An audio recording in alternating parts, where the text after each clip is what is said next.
बहुत शुक्रिया।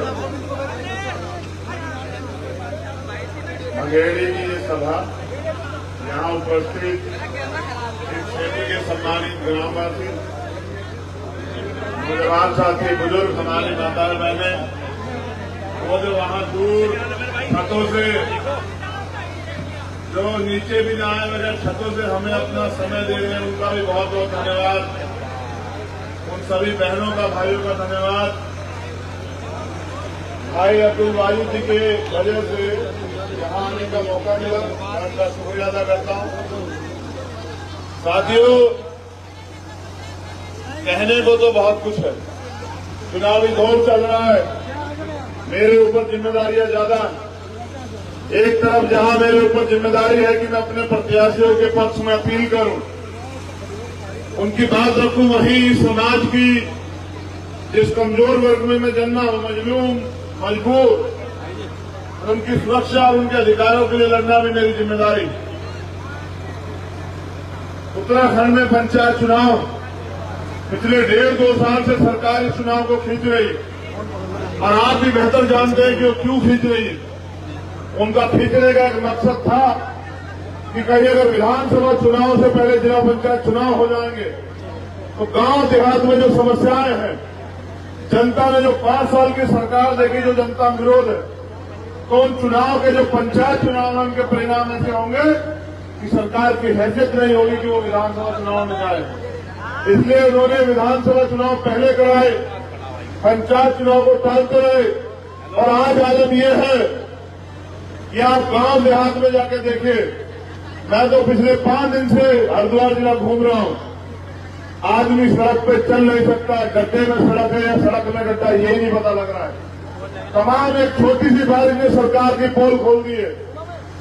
साथियों, जैसा मैंने कहा कि हालात बहुत खराब है, तो मैं बहुजन समाज में जन्मे सभी संतों, गुरुओं, महापुरुषों को नमन करते हुए आपसे अपील करता हूं कि अब्दुल वाजिद साहब यहां से, उनकी पत्नी जो है वो चुनाव लड़ रहे हैं, नसरीन बहन, उनका चुनाव चिन्ह है खजूर का पेड़। आप पंचायत में इतने चुनाव चिन्ह कि मैं बड़ा देख लेता हूं कि कहीं मुझसे भी गलत ज्ञान ना निकल जाए। तो मैं आपसे अपील करता हूं, बहुत समय मिलेगा हम लोगों को रूबरू होने का, क्योंकि समय कम है, मेरे ऊपर जिम्मेदारियां ज्यादा है। तो आप, अगर आप चाहते हैं, मुझे मौका देना। मैं क्या करता हूं, क्या नहीं करता हूं, मुझसे बेहतर जानते हैं। कोई ऐसा मसला नहीं है मुल्क में जब किसी कमजोर के साथ अन्याय हुआ हो और हमने वहां उसको मजबूर छोड़ा तड़पने के लिए। मैं हर एक लड़ाई में आप लोगों के सहयोग से गया। मैं यहां भी अपने दिल का दर्द आपसे बता दूं, अगर ये चुनाव न होता तो यही हिसार में विक्रम वाल्मीकि की हत्या कर दी गई। जो लोग उनके लिए न्याय के लिए गए, उनको लाठियों में पीटा गया, 307 का मुकदमा दर्ज हो गया। अभी पानी की मटकी छूने पे वहां राजस्थान में एक बच्चे की हत्या कर दी गई। और जब मैं यहां उत्तराखंड में देखता हूं तो यहां डाटा पट्टी में के जरिए यहां के चुनाव को प्रभावित करने के लिए माहौल बिगाड़ा जाता है, धमरेड़ा में माहौल बिगाड़ा जाता है। वो तो अच्छी बात है कि आप भीम आर्मी का झंडा गंडा दोनों इतने मजबूत है कि सरकार की हैसियत नहीं कि वो यहां गुंडागर्दी कर दे। लेकिन जैसे कि मेरे ऊपर जिम्मेदारियां ज्यादा हैं, हमारे प्रदेश प्रवक्ता काजी साहब ये कह रहे थे कि भाई आप फर्ज अदा करो, आप एहसान का बदला एहसान से दो। मैं पूरी जिम्मेदारी से बात कह रहा हूं कि न मैंने कोई आपके ऊपर एहसान किया, न मैं आपसे कोई एहसान चाहता हूं। मैंने वो किया जो मेरा जिम्मेदारी थी। जब मैं भाई कहता हूं तो मैं भाई का फर्ज भी अदा करता हूं। मैंने वो किया जो मेरी जिम्मेदारी थी। मैं मानता हूं कि अगर कोई मुल्क में बांटने का काम करेगा तो उसको सबक सिखाने का काम हम लोग करेंगे।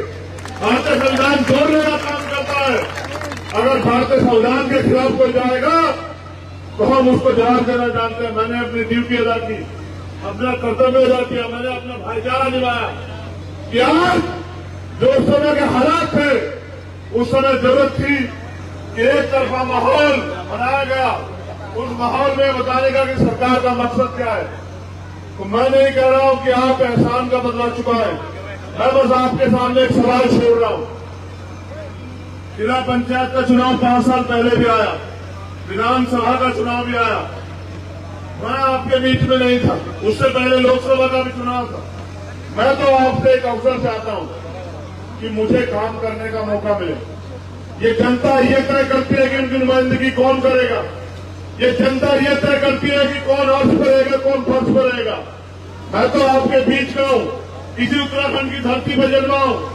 मैं तो अपने एक अवसर चाहता हूं कि अगर अब्दुल वाजिद जीतेंगे तो खाली अब्दुल वाजिद के हाथ मजबूत नहीं होंगे, चंद्रशेखर आजाद के भी हाथ मजबूत होंगे, और जब मेरे हाथ मजबूत होंगे तो आपके भी हाथ मजबूत होंगे, और जब आपके हाथ मजबूत होंगे तो दुश्मन के भी दांत खट्टे होंगे। ये बात आप मेरी बहुत जिम्मेदारी समझ लीजिए।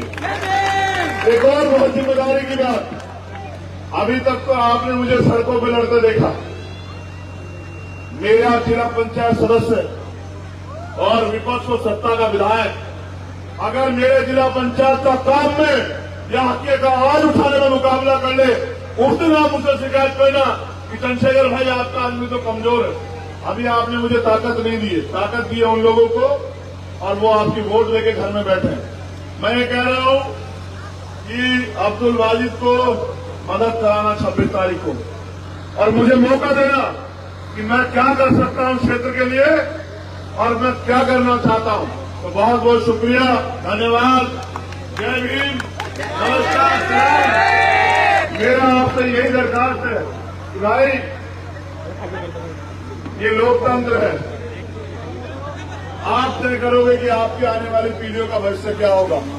ये आपके हाथ में, चाहे तो ताकत देके इसको बचा लो, वरना जिस तरह से माहौल बनाया जा रहा, कुछ दिनों में संविधान नहीं रहेगा, और जब संविधान नहीं रहेगा तो अपने मुल्क में अपने धर्म को मानने की, उसकी पूजा करने की आजादी भी छीन जाएगी, और ये दिन का बस है तो वोट का अधिकार भी छीन ले। तो मेरी आपसे दरखास्त है कि 26 तारीख को खजूर के पेड़ पर मोहर लगा के भाई अब्दुल वाजिद जी को, हमारे हाथे को मजबूत करें, हमें अवसर दें इस क्षेत्र का काम करने का। बहुत बहुत धन्यवाद, शुक्रिया, और आप सबसे प्यार मोहब्बत की दरखास्त। जाने की जाए चाहता हूं, फिर आपसे मुलाकात होगी। बहुत बहुत शुक्रिया। जल्दी चलो।